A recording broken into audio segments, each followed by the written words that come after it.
All right, Wow. ladies and gentlemen, we are back for another Back episode again. of Wrestling with Life. Yeah. This is episode number 28. This is Too the many. second episode of our 2026 return. Yeah. It's been some time since we've been doing Wrestling with Life, been a little but bit. we are back. We are recording lots of episodes, so definitely be on the lookout for that. Yeah. And we're excited for today's guest. We Yes. have another referee joining us today. We're always excited to talk to referees because Yeah, they it's have fun. a unique perspective on Yes. things from Yes, they do. inside the ring and inside the business. So let's not wait any longer. Let's bring her in. It's Ref Karen. And there she's she is. Hello. There she is. There she is. Hi I there. popped in like a ghost. I love it. Yes. All Awesome. right. Thank you guys so much for having me on. And what you said about refs, I mean it. Like, I tell you, we got all the juicy gossip because we have worked with everyone. All the gossip. Yes. Speaking of working with everyone, your resume is quite impressive. All of the different places that you've been, companies that you've worked for. There's quite a few. You're located in the Buffalo, New York area, so that's an interesting area for wrestling and like indie wrestling in general. Yeah, absolutely. I always say I think we're having a little renaissance here in Buffalo over indie wrestling. We've got 3 promotions. Another one kind of started up this year. It's smaller, but I mean, we've got a lot of promotions here. We've got a lot of schools, which is very important to having good promotions. We've got 3 schools here out training, and then we've got 2 schools out in Rochester that have been training people as well. So like this whole Western New York area, we've got promotions out the wazoo, and we've got great trainers and great wrestlers out there. And you're very close to Canada as well. So absolutely, all of the, Canada's one of my favorite places to go. They have not kicked me out yet. I am very grateful. All right, now, go ahead. You describe yourself as mildly unhinged. Oh, yeah. We need sort of the story behind that. All right. Well, so I travel a lot for these wrestling gigs and I scream a lot. And, I try to get those rules enforced. And at the end of a show, my voice is like, and, that is what it is. So I decided to just lean into it. And I'm an unhinged Karen. I'm going to yell at you for that, for not for going past the count on the rope break. I'm going to yell at you for being in the corner. I'm going to yell at you, and I'm going to yell at you the whole time. That's pretty awesome. A referee that just yells at you for everything. Like, right. She's Ref Karen. She came here to enforce rules and scream. Amazing. So let's talk a little bit about your experience and some of the things that you had listed under your experience with live TV and recorded streams, obviously backstage operations, but you mentioned video editing and graphic editing. So talk to us a little bit about that. I'm kind of interested in what you do with that. Oh, that's fun. So Grapple Pro is my home promotion, and I do a lot of the video editing for our promos. Okay. So I have a lot of fun with that. We have STF Media does a lot of the live show footage, but all of the little promos that we do, the pieces that go out onto social media, I do up most of those. And I don't know, it's just been a huge blessing. I really love wrestling. I love everything about it, and anything I can do to help get the matches in front of more people, in front of more fans, so that they come to our show and see how freaking great we are. Anything I can do to promote that, I try to do. So one of the things is I taught myself how to use, I think it's by Black Magic, DaVinci Resolve. Okay. You guys know all about that. Listen. I know what you went through to teach yourself how to use that. Yeah. So That's I was impressive. up late learning all about like color, modifying like the color panels and all that. Right. Back in college, we just had Adobe Premiere Pro, whatever. Everything was just like a click. Like, okay, I want the color to look like this. But DaVinci Resolve is a whole other system, so I work with that. I work with LumaFusion for certain ones that are done on mobile only. Okay. So that's been a lot of fun for me. It's just something I can do something extra for my wrestling community, and it's a great way. A lot of referees are just kind of in the background. The fact that I'm good with editing means that I can sometimes get to be in said videos. So I get to be in front of the camera a little more than the average ref. So it's a benefit to me as well. All right, now I'm going to jump ahead here for a minute because I noticed something right by your left arm. I saw a little tail. So tell us about the kittens, because I see kittens all over your my social media. Yes, okay. And I saw one there, so I'm like, okay, we got to talk about the kittens. Well, most unfortunately, those kittens that you saw on my page, they just went to our SPCA. So one of the things I do outside of wrestling is I feel you have to give back to your community. You're going to be a part of it. Everyone's got to have one cause that they're willing to help out the community with. And for me, I foster feral cats and feral kittens and help socialize them so that they can be adopted. So there are a lot of cats in this building. There are a lot of cats in this vicinity. Had 14 cats in my house before. It was not ideal. I was not having fun, but all of those cats got adopted. Our local wrestling community actually has adopted quite a few of the cats I fostered. That's nice. They check in on me. They're watching all my posts about the shows. And every now and then there's oh my God, I need that cat in my life. Well, anybody that looks at your social media can see how involved you are in, cat-related charities and things like that. Yeah. So the group I work with is feral cat focused, and gotcha. Fostering is just a very or socializing kittens is just a very small part of what they do. They're part of a greater education initiative in New York State to teach people about TNR, how to manage feral cat populations humanely, and how to reduce the all of the strays that we have in the area. And they're heavily associated with Operation Pets, which is kind of Buffalo's low-cost spay and neuter clinic in the area. Wow. So anything I can do to put those two over, I'm gonna do. Jeez. I mean, that is very involved. You are. Yeah, that's very involved. That's pretty cool. Now, again, going off of your background, your seminar list is pretty wild. Names like Cheeseburger, Lindsay Dorado, Brian Kendrick, the Sandman. So what's the most unexpected thing that you picked up from any of those seminars? Oh, the Sandman one was real fun. So everything was going great as a normal seminar does.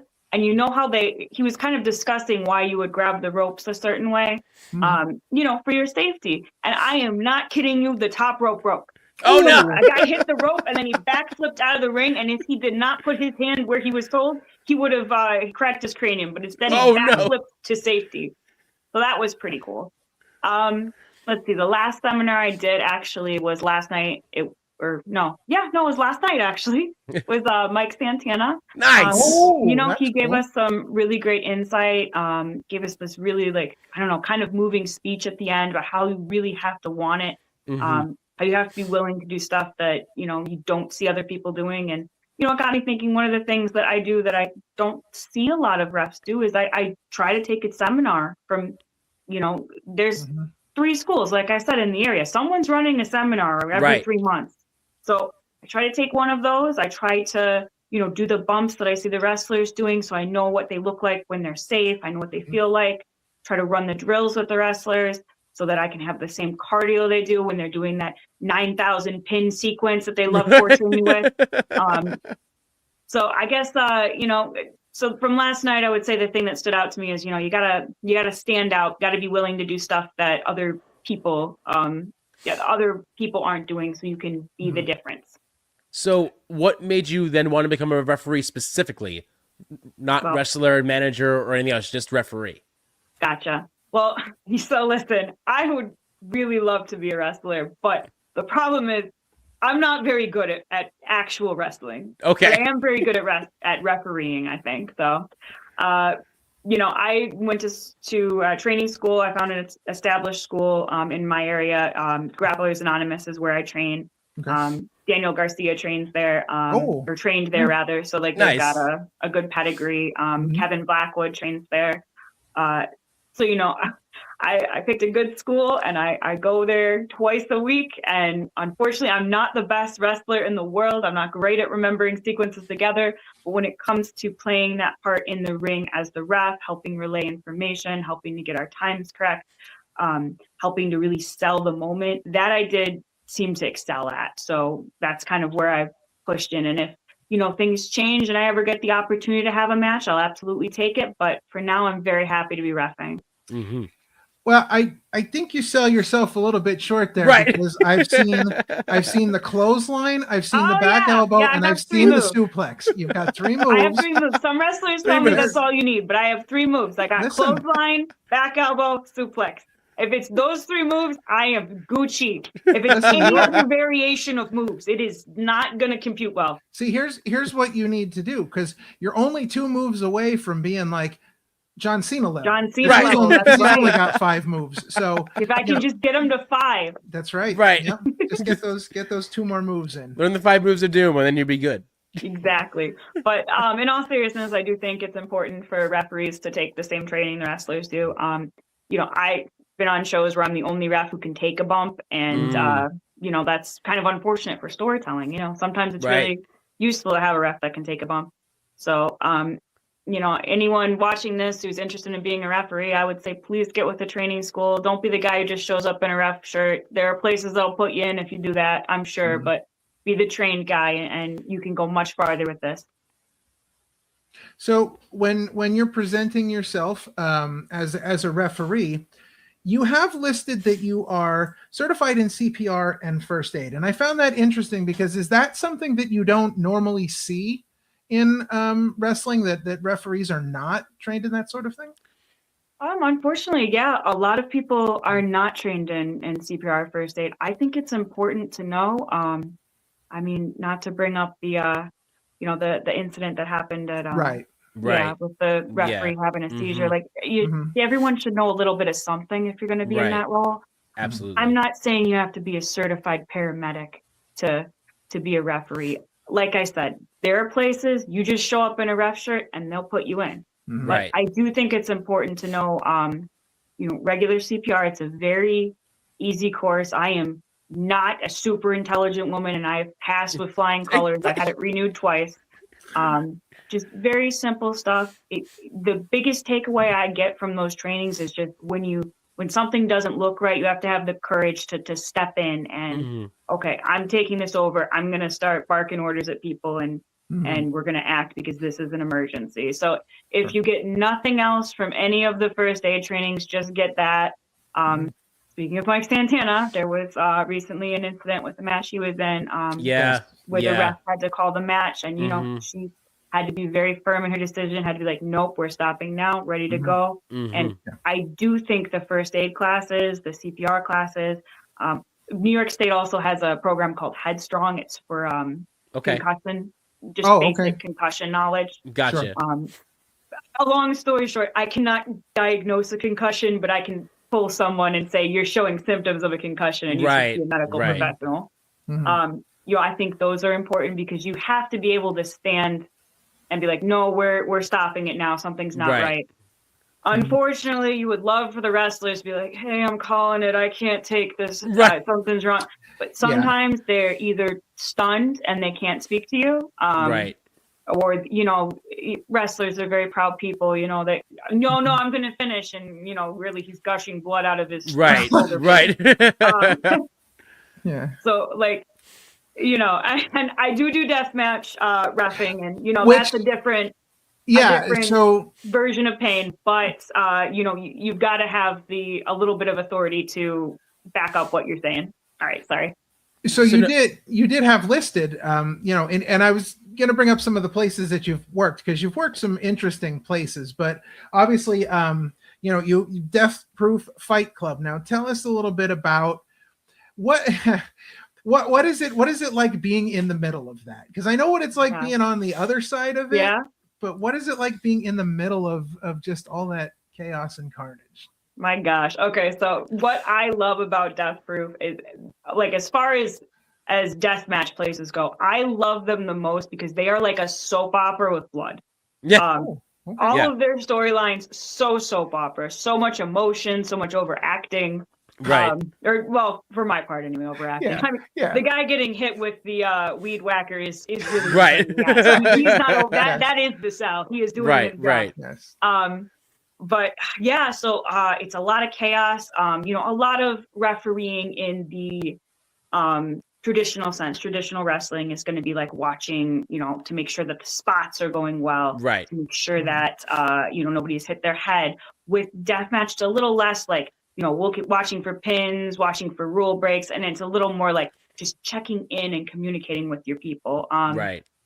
With deathmatch, it's more common for them to pass messages back between each other. Right. I think a lot of times with traditional wrestling, those guys are calling it in the back like all night, and they basically got that thing memorized. But with deathmatch, it's a lot more improv. So a lot of times you're carrying messages between the two of them. You're checking in on them constantly, making sure they're feeling good because they got adrenaline going, and it's it's tough to tell. Those ones, obviously, you don't call it when the guy starts bleeding, but there have been, in New York State, the rules are different regarding blood. So, in New York State, I have had to call matches before when somebody got busted open pretty bad. So it, you kind of have to know where you're at geographically to determine how far you can push the limits with that. But Canada's pretty cool.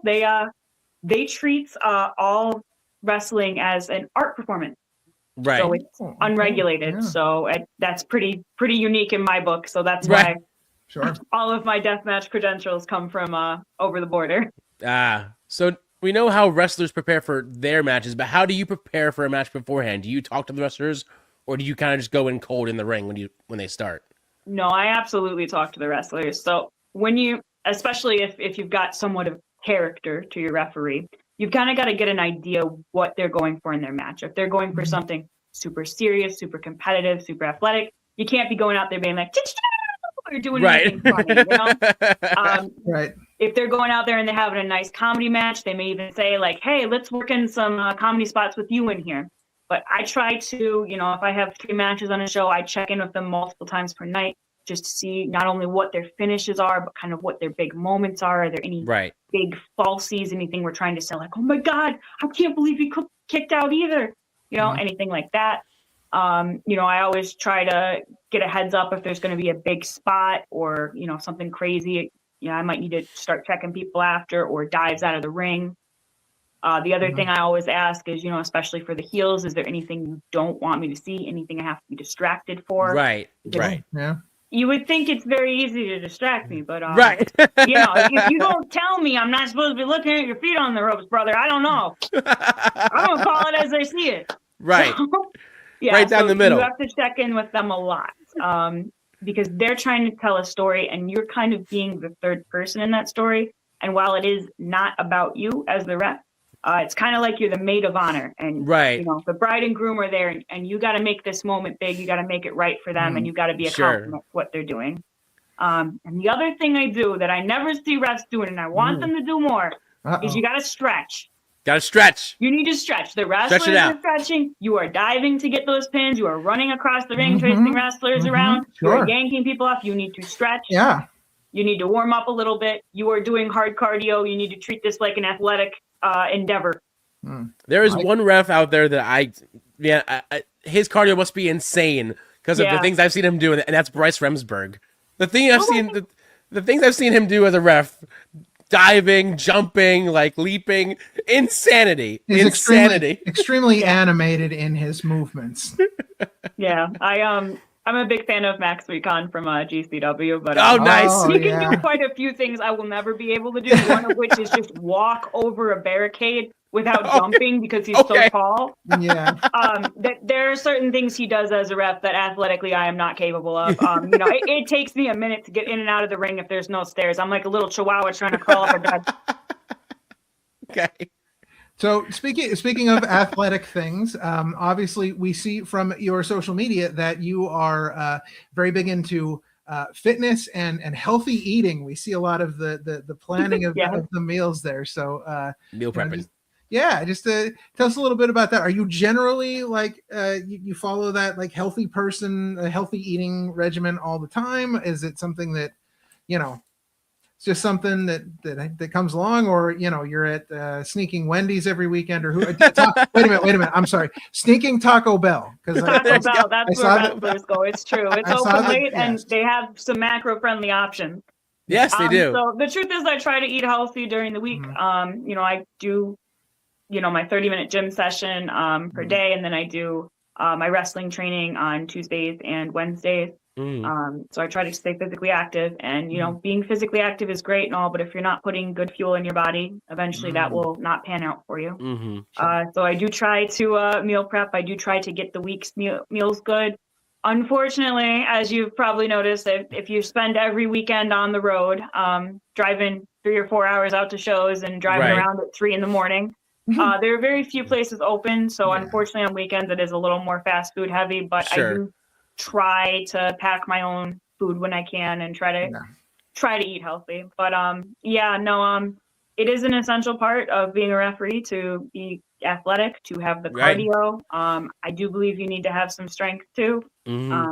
Not saying you need to be Vin Diesel, but if they're doing athletic performances, you're also doing athletic performances, and you need a little upper body if you want to smack that mat so people can hear you. Yeah, that's right. Now, you mentioned driving around on the weekends.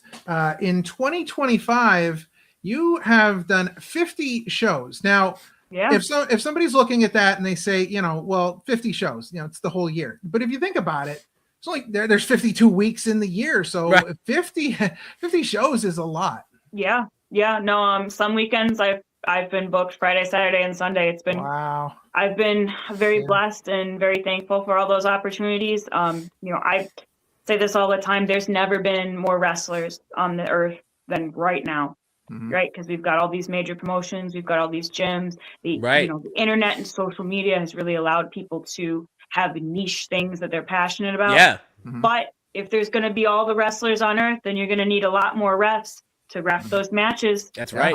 It's an essential part of the wrestling world is to have a referee for those matches. So I'm very blessed in that sense. I'm also surrounded by a lot of very talented wrestlers who are always open to either get in the car with me or let me get in the car with them so we can try out new places.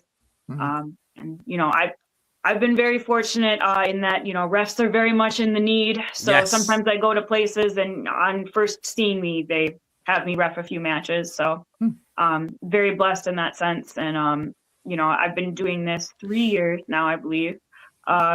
Every year it's just been, I've gotten more and more opportunities, got to try different places, got to really expand. So I'm very excited for what 2026 brings me.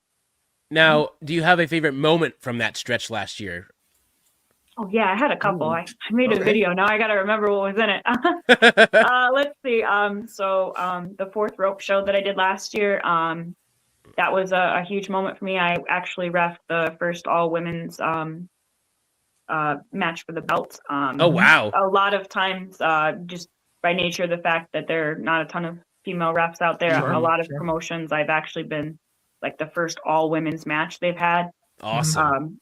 So I got to work with Mickey Knuckles at Death. Yeah, that was another one of those instances where it was. She's something. She was a trip. I got to drive her around and everything. I had the best time.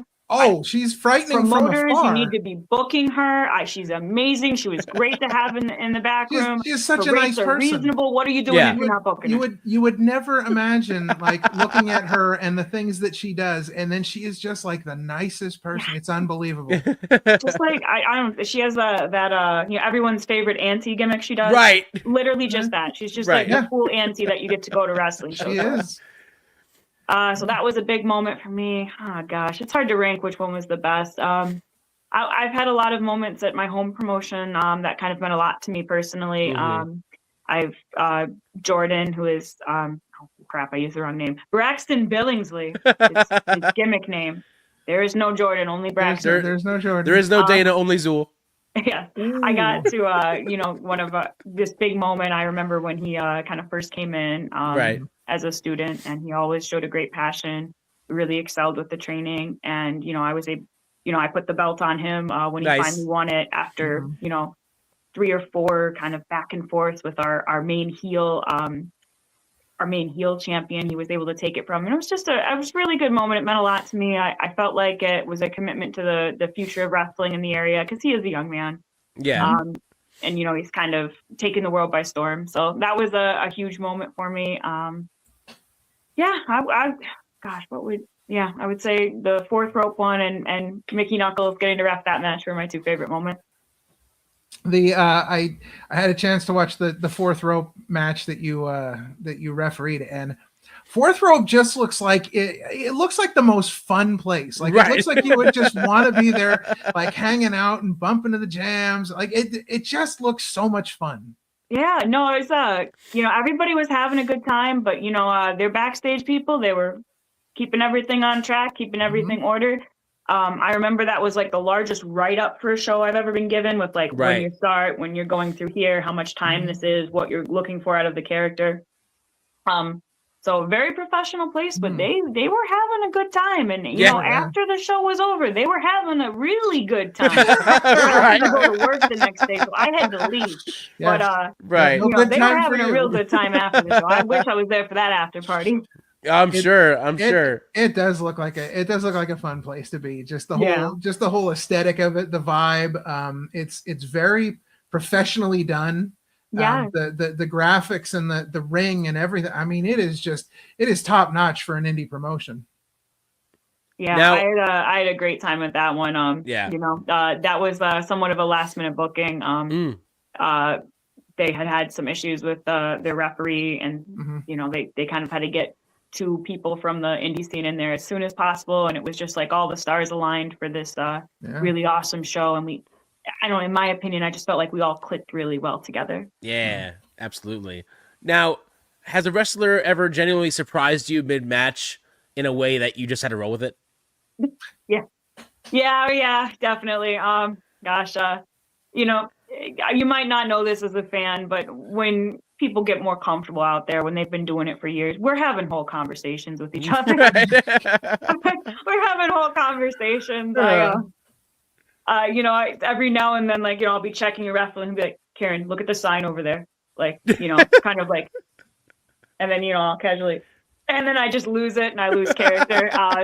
Fan signs always get me. I know that's a big one. Let's see. I had a dear friend, Ricky Roca. He's another wrestler in the area. He did the spot where he's in a rumble and he just tries to pin everyone. Okay. And it doesn't work because he's a heel and they all kick out. He's like, But anyway, he turned to me and he said the very famous Cody Rhodes line of, "This referee is trying to blank on me." Right. And I had to turn around and turn my back to the camera because I was laughing.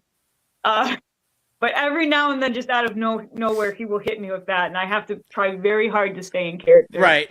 As far as surprise moments, having to change the match on the fly, stuff like that has happened. I have been very fortunate in the fact that I'm always trying to communicate with the wrestlers, and they're always communicating with me. The times that it has happened where something got changed on the fly, they've been communicating with me. And that's super important because, if you're not communicating with your ref, not telling them what's going on, stuff gets botched, stuff doesn't look right. We're part of the act as well. So I'm very fortunate when there's the few times there have been injuries in the ring, and we've had to kind of change stuff. Everyone's communicated with each other, and it's been, a three-way conversation. So we've talked about you as a referee. We've talked about your impressive technical repertoire as a wrestler. But tell us a little bit about what your experience has been like being a manager as well.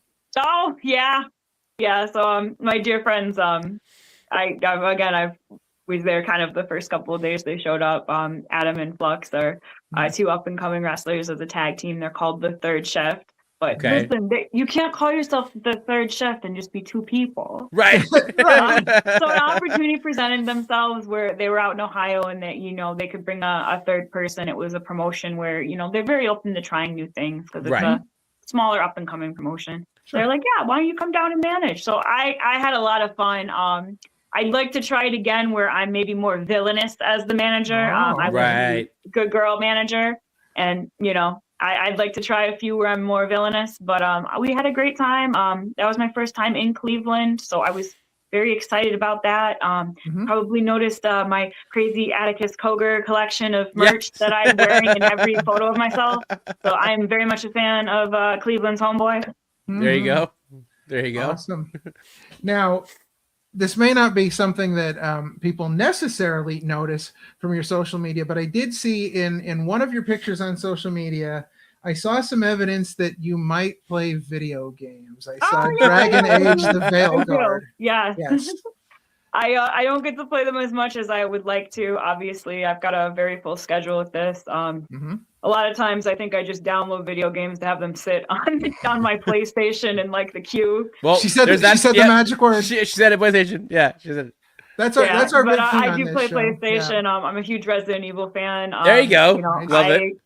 When I was younger, I used to, you know, me and my friends would come over. We'd make like a pizza or something, and we'd just play Resident Evil. And we'd Yes. kind of Nice. like take turns with it. Yes. I know. Have you had a I know chance to that play well. the newest one yet? Yes, I just beat it actually. Nice, Ooh, nice. Yes, Look at that. got the good ending because Nice. I Googled it to make sure I was doing the right Oh, thing. of course. There you of go. I course. would have a mental breakdown if I watched Leon die. Okay. Yeah. Just being honest with you, keeping it Gucci. Everything else we kind of figured out on our own, except for two puzzles. Oh. I got a lot of the you know, in Raccoon City there were a lot of little hidden Easter eggs, so I was excited to find all those. We only missed one, and I still don't know what I have to do to trigger it. There's a way you can get a giant block of tofu to Okay. appear in the Raccoon City Police Department in Oh, their room. nice. And I know that sounds like I'm making it up, but No. way back in 1998, That's when a Resident throwback. Evil, Yes. yeah, way back in 1998 when Resident Evil 2 originally came out, if you beat it under, I think it was 4 hours or something, Yeah. you got this bonus skin for your character where the character would appear as a block of tofu wearing like a tofu.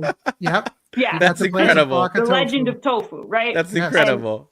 Yes, and he appears in Resident Evil 9 if you collect everything at the Raccoon City Police Department. But I swear to you, I was there for hours checking everything. did it There's all. One item I'm missing. I want that tofu. I want to see that tofu so bad. It's like a 2-second interaction. You can go on YouTube and watch people trigger it, but I want it for myself. Yeah. So have you played all of the games now, like in a row, or have you missed some? Yeah, I think let's see, I did play 6 and 5. I wasn't 7 was the one with the house. I did play 8, but I wasn't the biggest fan of 7. It was just a little, I don't know, there was a lot of backtracking. That wasn't my favorite part, but you know, I've watched a lot of playthroughs of it. I would say 7 wasn't really my favorite one. I also like I'm a referee, okay, so I'm blind. Like I literally am blind. Right. And right. I don't like that game. Everything is so dark. Right. Like they fixed it in 8, where everything's still very shadowy and spooky, but I can actually see what I'm doing. Right. I swear to you, most of Resident Evil 7 was me being like, "Where the hell am I? Like, why is it so dark?" There used to be another game I played. It was called Outlast. Outlast. Yes. Yes, I loved that one when it first came out. Horrifying.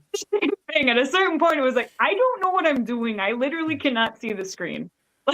Yeah, I don't mess with Outlast 1 or 2. Those are terrifying. I don't. That's like, I don't know how people can play through that game and not want to pause it after a while because. Well, see, what you got to do is you got to play it with friends, right? Right. And when right. you either get spooked or you die, you switch the controller to Right, them. right. And they've been Yeah. saying Here, your this whole turn. time, yeah, I'm ready for this. Take me in, I'm ready. And then you both tag team it together, and I promise you, it's a fun night. Right.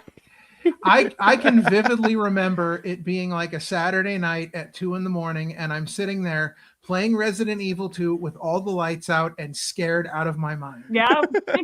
Just terrified. Yeah. 4 is always going to have a good moment for me because I had, you know, several friends that would come over and play it with me. Like, because, you know, I get stuck in a part and I'd be like, hey, I don't know what to do. Yeah. And, you know, sometimes it just takes another person giving it a just shot to have a little extra help, a little extra guidance. You know? Or someone to be like, hey, have you tried this yet? Because it looked like you almost had them, but then this happened. You know, like video games to me are fun when you play them with friends. I was a huge fan of like couch co-op games, like those are my favorite, like Left 4 Dead and Left 4 Dead 2. I played those till the discs wore out. I loved those because I could play them with friends. Now everything's like you gotta buy your own system and your friends like 3 states away. It's not fun. It's not the same. It's not the same. Yeah, it's not the same. I wish and I wish young people could experience what it's like to be like sitting next to your friend, like playing video games, talking about school and stuff, you know.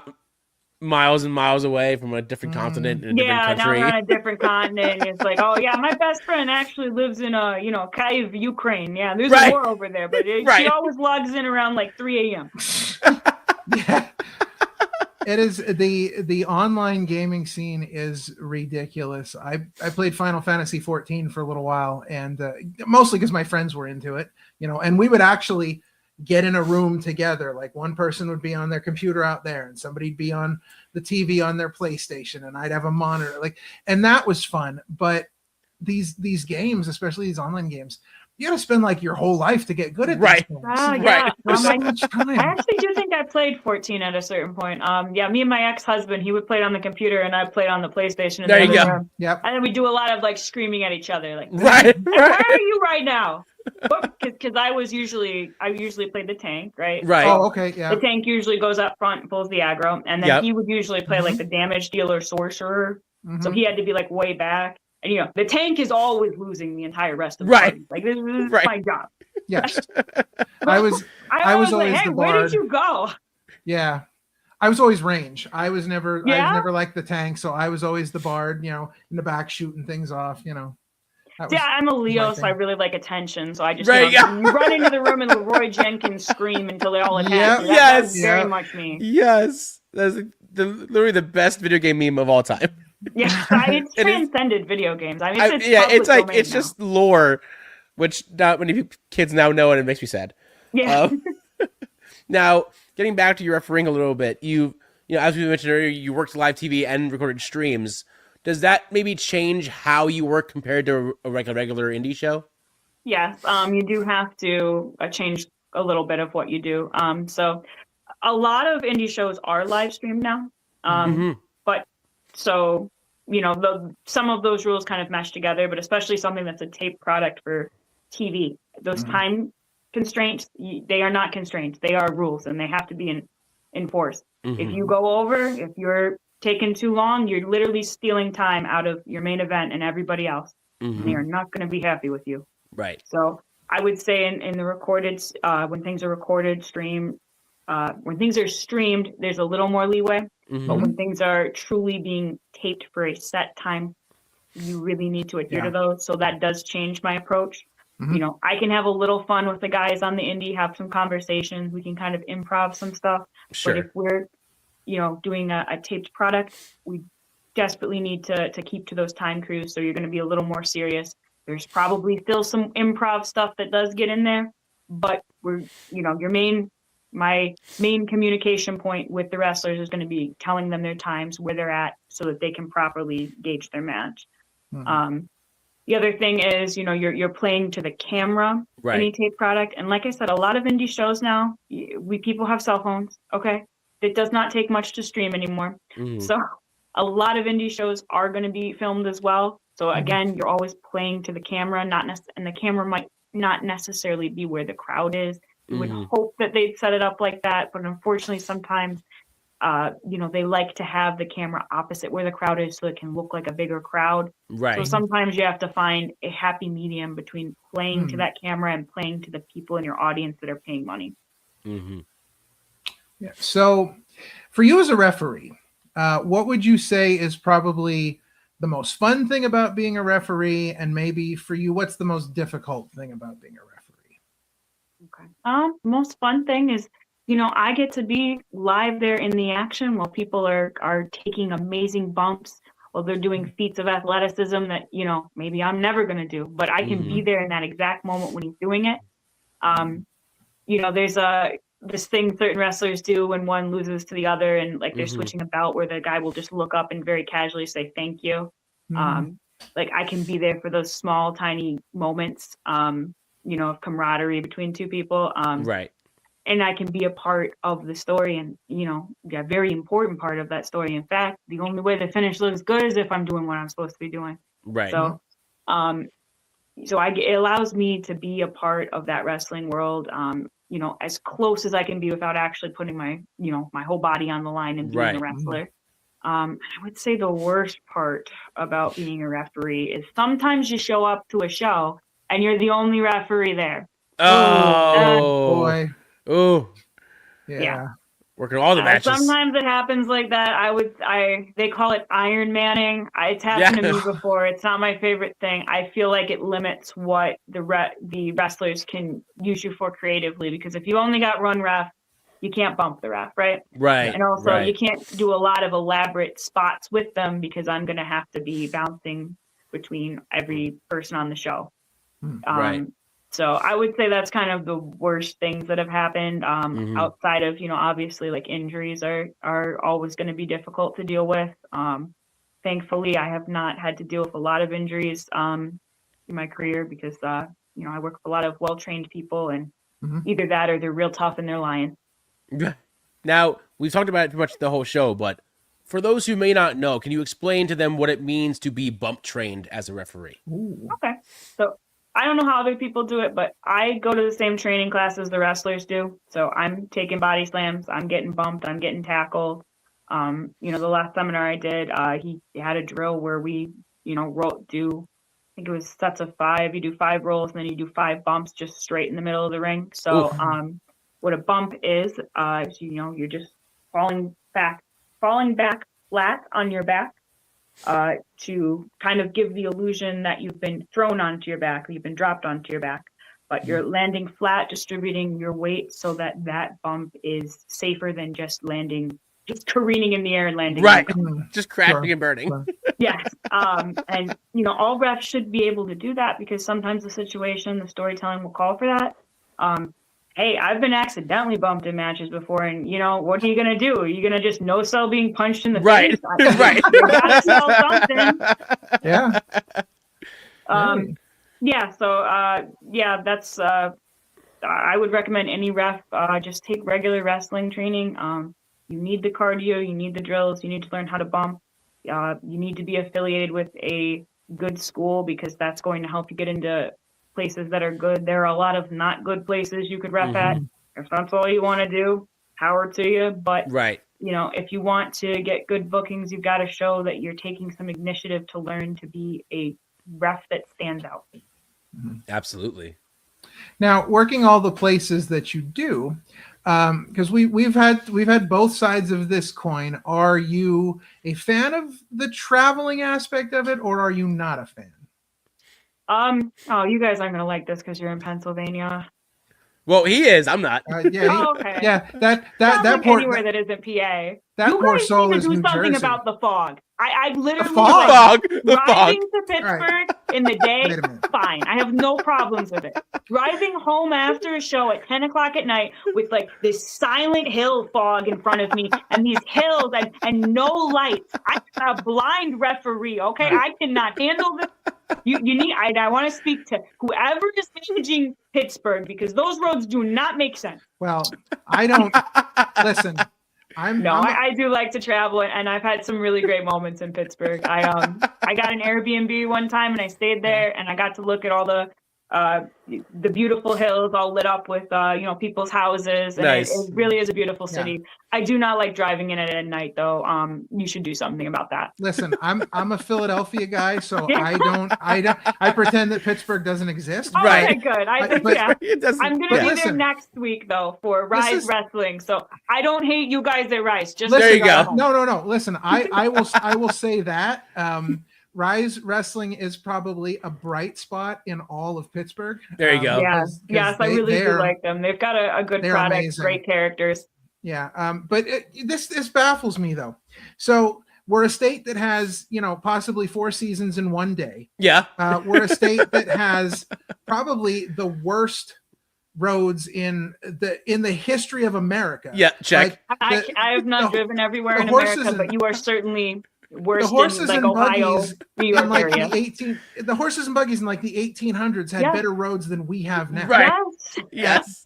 And so out of all of that, out of all of the possibilities that you could have chosen, you chose to complain about the fog, which is probably the least complained about thing here in Pennsylvania.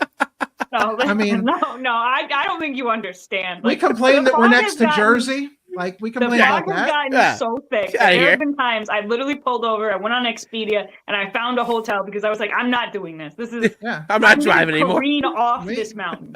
We make sure that we buy vehicles that have fog lamps and Right. all that good stuff. I don't know what Sometimes to it's tell not you. enough. Either Ford Yeah. did not install them or my vehicle's not good with I literally And cannot listen. see when there's fog. This is like the third time in like 2 weeks I've brought this up, but you mentioned Silent Hill and it looked like Yep. Silent Hill. I grew up 3 minutes away from Centralia, the mine fire town Oh, that the real Silent Hill is. Silent Hill. Yes. Oh my god. Wow. 3 minutes away. Yeah. That's crazy. Yeah, Yeah. my wife and I have taken the dog for a walk there. I don't live there now, but it was definitely quite a place to visit. Oh wow. Yeah, we could Yeah. have a whole podcast just on that. That's Right. Very cool. We could, yeah, Good. absolutely, Really good. There we Now- go. We'll have a Silent Hill video game stream. We can Yeah, talk there you wrestling go. and what it There was you like go. to grow up next I'm to writing that Centralia. down. I'm writing Write that it down. Yeah, add that to the list. Yep, that's. While you that's write on- that that's on the down, list. What can you tell us? What do people maybe not realize what goes into being a good referee? Communication with the wrestlers. Like I said, there's referees out there who just put on a t-shirt and then text their significant other on their phone the whole time they're backstage. Really, this is your time to like talk to the wrestlers, get to know what story they're going for. Mhm. You know, you're trying to feed that audience something. You're trying to feed them a story. So, I mean, this is as much about you as it is about them. Obviously, you don't want to be the center of attention, but you are a huge part of that story. So, you know, I wouldn't, you know, fans might not realize that a good referee really does take into consideration, you know, how am I fitting into this story? How can I help them sell their story? How can I feed into the fans? But yeah, so another thing you might not notice is, especially on the indies, we are always keeping track of time. Right.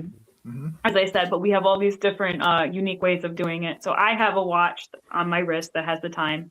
But, you know, there's a lot of referees that are very good that, you know, they can just look at a clock out in the auditorium and they can keep Wow. time.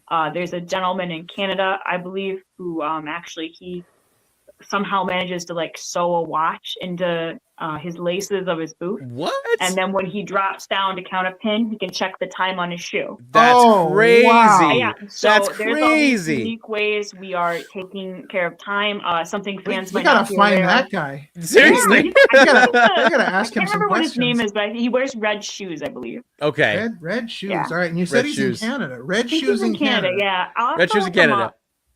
But that should be enough to get him. Yeah, Well, just I- red shoes. I'm gonna type that into Google, and I'm probably not gonna see him. I'm not gonna find anything. No.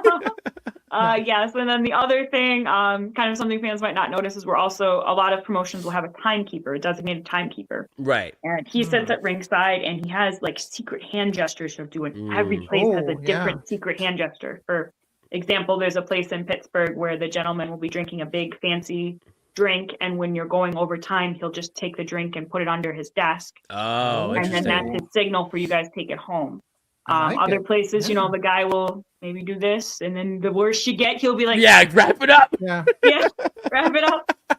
But you know, a lot of places will have a timekeeper, and each one seems to have their own unique way of telling you to take it home. So that's kind of a cool thing to look for if you're ever watching an indie show and you see some Yeah. guy making frantic hand gestures. Maybe he's their secret timekeeper. So then, if That's you're in the ring trying to give them times without, say, the fans noticing, do you have certain like gestures with just the wrestlers that they know only, that like you can help him get them tied down without like maybe like a fan seeing you saying a certain time out loud? So the joy of Karen is she is always yelling. She is always Okay. screaming. She's always pushing people back. Yep. And in those moments, I might be yelling at someone saying, that was two, that was two. You have 4 minutes. That was two. Gotcha, I just gotcha. kind of sneak it in. The joy of being an already loud referee is that you can kind of Mute it. sneak in those whispers because Right. people are already they're already holding their ears. for Mhm. your screams. Right. So that's why the sticker says "Shut up, Karen," because you're Right. saying that. Yeah. All right. So I pulled a picture from your social media because it's got multiple questions. Okay. Oh And- goodness. Yes, I have multiple questions, and this is the picture in question. Now, Hey! what? So All right, my okay, guys. all right, It's over here. I have it right next to my desk. so first off, number one, what was it like meeting Danhausen? Oh, so that one wasn't so great. So that was at New York City Comic Oh, Con, no. and it was kind Oh. of during the they were just kind of reopening up after COVID. Oh. Okay. It was literally Gotcha. like stand here, go, hi Danhausen. Oh my God, you're Starfires. Yes, I am. And then they take a picture, and then I left. But Oh, then I okay. got to meet him at one of the tables because there was like a comic book shop that had him sitting there, and I Yeah. got to talk to him for a little bit more, and it Nice. was very cool to meet him. But yes, I did. I cosplay as Starfire. There's a type in Starfire on my page. There's a lot of pictures of me as her. Yeah, there it is. There it is. I'm love listen. that one. I do So- my job. I'm prepared. You came prepared. Story about that one. So we were sitting outside of the Jeff Hardy Party. I was sitting Jeff there with Party, my party, friends, and- party. Yes. Yeah, and I was trying to take some pictures, and his private security guard came over and took those pictures of me. Oh, wow. He That's told me that incredible. He used to be a referee as well. Wow. Way back in the day, and he gave me all these stories. He was such a cool guy. I guess he was he'd worked with Jeff Hardy for like 5 or 10 years or so. Wow. But he was kind of like Jeff's local guy when he's in New York. Yeah. But, Yeah. but he took those photos of me. So that pose and that angle he took, that was all him. So thank you, Wow. guy whose name escapes me that I met Guys, outside of the Jeff Hardy party at I think that was Nickel City Comic Con. wow. So then the follow up question is, are you like a cosplayer, like a full cosplayer, or is this just something you do like once or twice? So I really only cosplay a couple people. It's Mhm. Starfire usually is my main. I also do Claire Redfield, especially now that I got the bangs for it. Right. I didn't used to have bangs. So I cosplay as Claire Redfield as well. I've done Tomb Raider. I've done that one.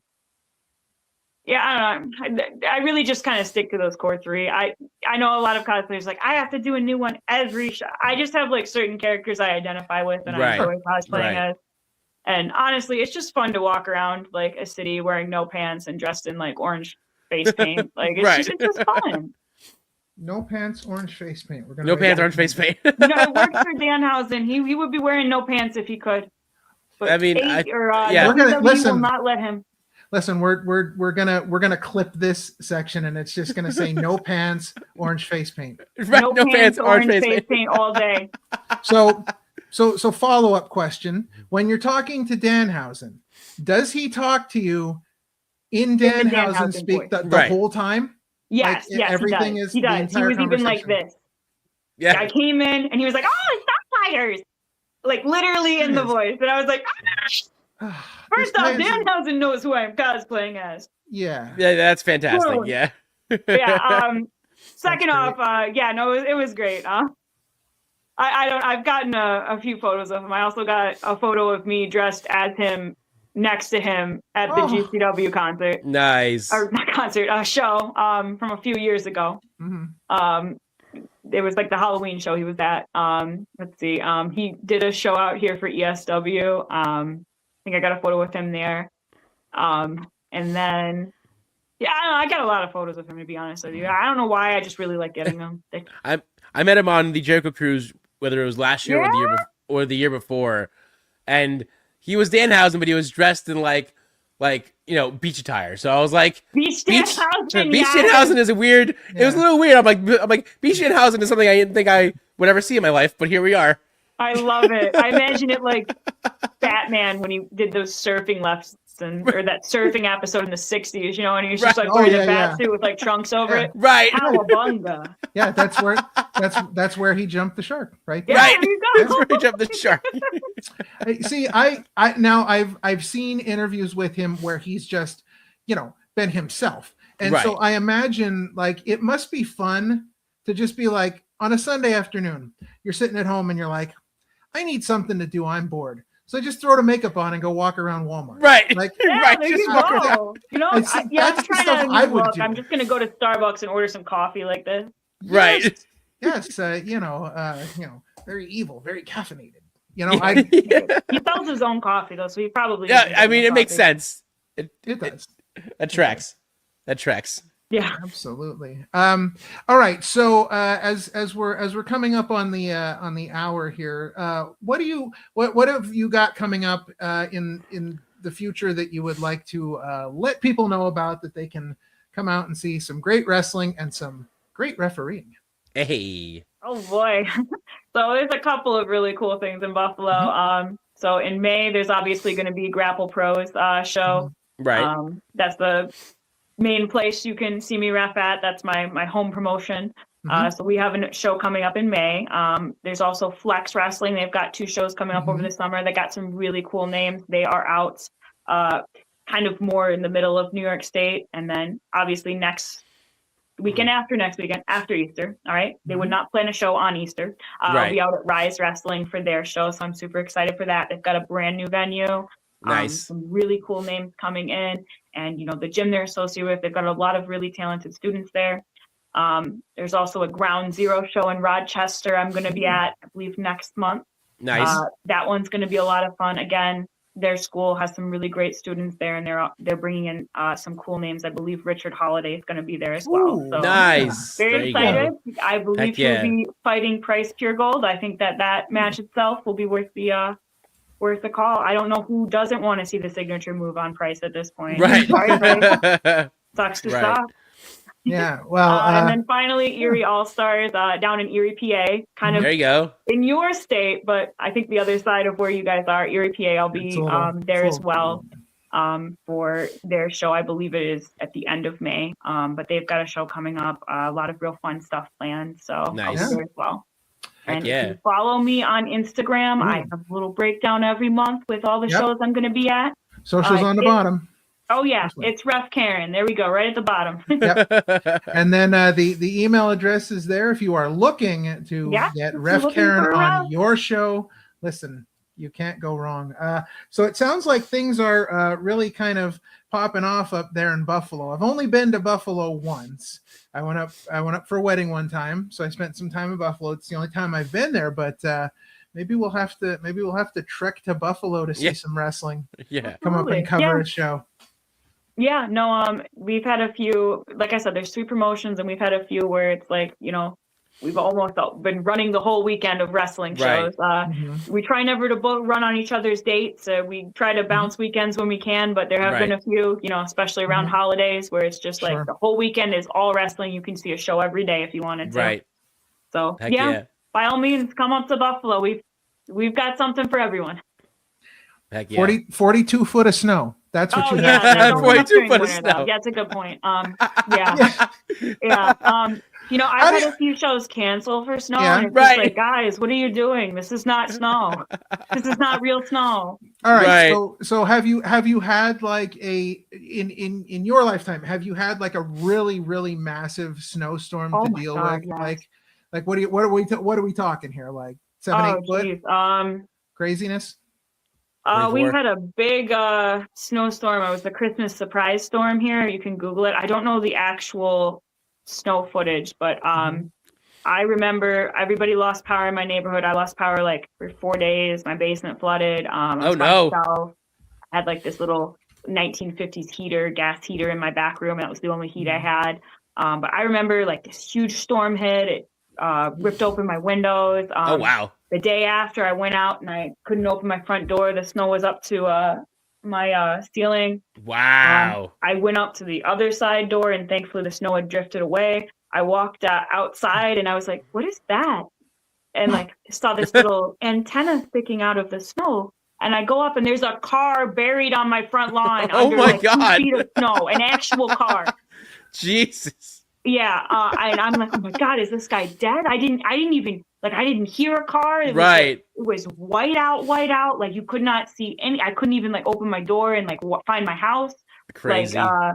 So yeah, look it up. It was called the Christmas surprise storm. I want to say it was 2022, maybe 2020. Wow. That is correct. Now this is Wrestling with Life, but we have access to the Crack Opinion City research staff. They have vigorously researched this, and it indeed was December of 2022, and the total was around 4 1/4 foot of snow, which is insanity. Yeah, it's crazy. It was pretty intense. There was like a bunch of famous photos taken by my house where it was like the snow was up to the stoplight Wow. Oh, up there. wow. That's crazy. Yeah, it was pretty nuts. I mean, we survived, but Right. what cost? Right. Yeah. Well, at least you survived long enough to get on the show here. Yes, exactly. Exciting stuff. I survived somehow. Yes. All right. Well, it has been great getting to talk to you, to learn a little bit about everything that you do, what's going on up there in Buffalo, all your good feral cat work and everything that you're doing up there. So, we wish you the best of luck with things. Hopefully we will see you at some point down the line. Yeah. I think a trip to Buffalo is definitely in the plans. Come up and cover some wrestling up there, because it sounds like things are going great. If you up ever there. need me to make any introductions, just feel free to reach out. Like I said, referees kind of know everyone. So Right. if there's anyone I Cool. can get you a connection with, let me know. Cool. Very cool. All right. Well, with that being said, that is going to do it for this episode of Wrestling with Life. For Ref Karen, shut up, Karen. For Parma Sean, I'm King Ralph. And remember, kindness is free, so be kind to each other. God bless each and every one of you, and we will see you next time. Take care. Be Bye, everyone. nice.